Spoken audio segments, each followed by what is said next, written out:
Chapter 4 Invitations. In my dream, it was very dark, and what dim light there was seemed to be radiating from Edward's skin.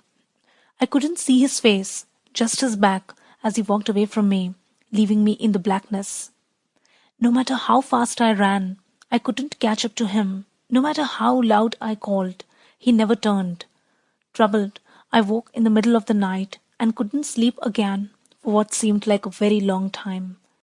After that, he was in my dreams nearly every night, but always on the periphery, never within reach. The month that followed the accident was uneasy, tense, and, at first, embarrassing. To my dismay, I found myself the center of attention for the rest of that week. Taylor Crowley was impossible, following me all around, obsessed with making amends to me somehow. I tried to convince him what I wanted more than anything else was for him to forget all about it, especially since nothing had actually happened to me. But he remained insistent. He followed me between classes and sat at our now crowded lunch table. Mike and Eric were even less friendly towards him than they were to each other, which made me worry that I had gained another unwelcome fan. No one seemed concerned about Edward, though I explained over and over that he was a hero, how he had pulled me out of the way and had nearly been crushed too. I tried to be convincing.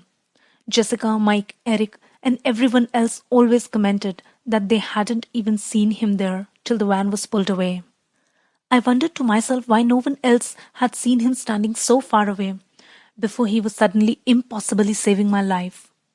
With chagrin, I realized the probable cause. No one else was as aware of Edward as I always was. No one else watched him the way I did. How pitiful. Edward was never surrounded by crowds of curious bystanders eager for his first-hand account. People avoided him as usual. The Cullens and the Hales sat at the same table as always, not eating, talking only among themselves. None of them, especially Edward, glanced my way any more. When he sat next to me in class, as far from me as the table would allow, he seemed totally unaware of my presence. Only now and then, when his fists would suddenly ball up, skin stretched even whiter over the bones, did I wonder if he wasn't quite as oblivious as he appeared. He wished he hadn't pulled me from the path of Taylor's van. There was no other conclusion I could come to. I wanted very much to talk to him, and the day after the accident, I tried. The last time I had seen him outside the ER, we had both been so furious. I still was angry that he wouldn't trust me with the truth, even though I was keeping my part of the bargain flawlessly. But he had in fact saved my life, no matter how he had done it, and overnight the heat of my anger faded into awed gratitude. He was already seated when I got to biology, looking straight ahead. I sat down, expecting him to turn towards me. He showed no sign that he realized I was there. "Hello, Edward," I said pleasantly, to show him I was going to behave myself. He turned his head a fraction towards me, without meeting my gaze, nodded once, and then looked the other way. And that was the last contact I had had with him, though he was there, a foot away from me every day. I watched him sometimes, unable to stop myself, from a distance though, in the cafeteria or parking lot. I watched as his golden eyes grew perceptibly darker day by day, but in class I gave no more notice that he existed than he showed towards me. I was miserable, and the dreams continued. Despite my outright lies, the tenor of my emails alerted Rennie to my depression, and she called a few times, worried. I tried to convince her it was just the weather that had me down. Mike, at least, was pleased by the obvious coolness between me and my lab partner. I could see he had been worried that Edward's daring rescue might have impressed me, and he was relieved that it seemed to have the opposite effect. He grew more confident, sitting on the edge of my table to talk before biology class started, ignoring Edward as completely as he ignored us. The snow washed away for good after that one dangerously icy day. Mike was disappointed that he had never gotten to stage his snowball fight, but pleased that the beach trip would soon be possible. The rain continued heavily, though, and the weeks passed. Jessica made me aware of another event looming on the horizon.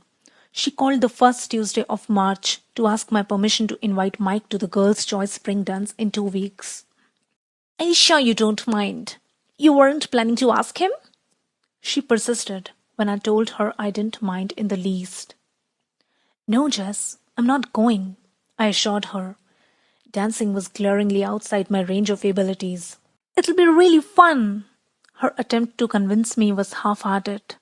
I suspected that Jessica enjoyed my inexplicable popularity more than my actual company.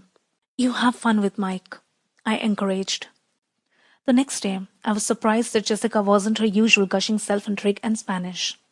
She was silent as she walked by my side between classes, and I was afraid to ask her why. If Mike had turned her down, I was the last person she would want to tell. My fears were strengthened during lunch, when Jessica sat as far from Mike as possible, chatting animatedly with Eric. Mike was unusually quiet. Mike was still quiet as he walked me to class. The uncomfortable look on his face a bad sign. But he didn't broach the subject until I was in my seat, and he was perched on my desk. As always, I was electrically aware of Edward sitting close enough to touch, as distant as if he were merely an invention of my imagination. So, Mike said, looking at the floor, Jessica asked me to the spring dance. That's great. I made my voice bright and enthusiastic. You'll have a lot of fun with Jessica. Well, he floundered as he examined my smile, clearly not happy with my response. I told her I had to think about it. Why would you do that? I let disapproval color my tone, though I was relieved he hadn't given her an absolute no. His face was bright red as he looked down again. Pity shook my resolve. I was wondering if you might be planning to ask me. I paused for a moment, hating the wave of guilt that swept through me. But I saw from the corner of my eye Edward's head tilt reflexively in my direction. Mike, I think you should tell her yes, I said. Did you already ask someone? Did Edward notice how Mike's eyes flickered in his direction? No, I assured him. I'm not going to the dance at all. Why not? Mike demanded. I didn't want to get into the safety hazards that dancing presented, so I quickly made new plans. I'm going to Seattle that Saturday, I explained. I needed to get out of town anyway. It was suddenly the perfect time to go. Can't you go some other weekend? Sorry, no, I said. So you shouldn't make Jess wait any longer. It's rude. Yeah, you're right, he mumbled and turned, dejected, to walk back to his seat. I closed my eyes and pressed my fingers to my temples, trying to push the guilt and sympathy out of my head. Mr. Banner began talking. I sighed and opened my eyes. And Edward was staring at me curiously, that same familiar edge of frustration even more distinct now in his black eyes. I stared back, surprised, expecting him to look quickly away. But instead, he continued to gaze with probing intensity into my eyes. There was no question of me looking away. My hands started to shake. Mr. Cullen?